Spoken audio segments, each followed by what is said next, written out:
Dunay hulga o wala, gipasalig sa Police Regional Office 10 ang hugot nga seguridad ilabi na sa mga aktibidad sa Higalaay Festival sa Cagayan de Oro City.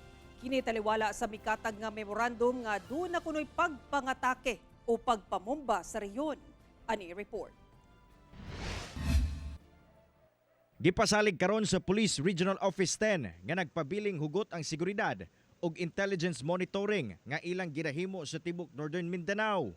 Sumala sa otoridad nga nakaalerto gayod ang ilang mga personahe, labi pa nga daghang aktibidad ang ginapahigayon alang sa Higalaay Festival sa Cagayan de Oro City ug ang nagkaduol nga barangay ug SK local elections. Ang pagpaklaro sa Pro 10 gumikan sa mikatag nga memorandum kuno nga nagmando sa kapulisan nga pahugtan ang seguridad sa Iligan City ug Cagayan de Oro City.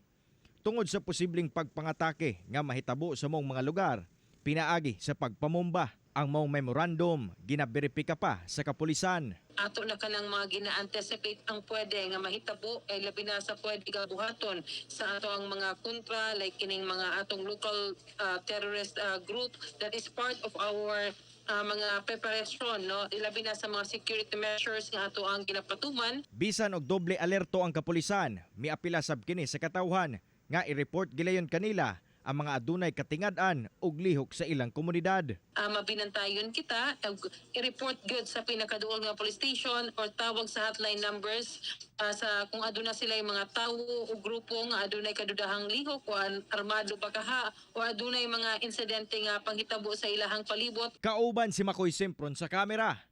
Ako, si Cyril Chavez para sa One Mindanao.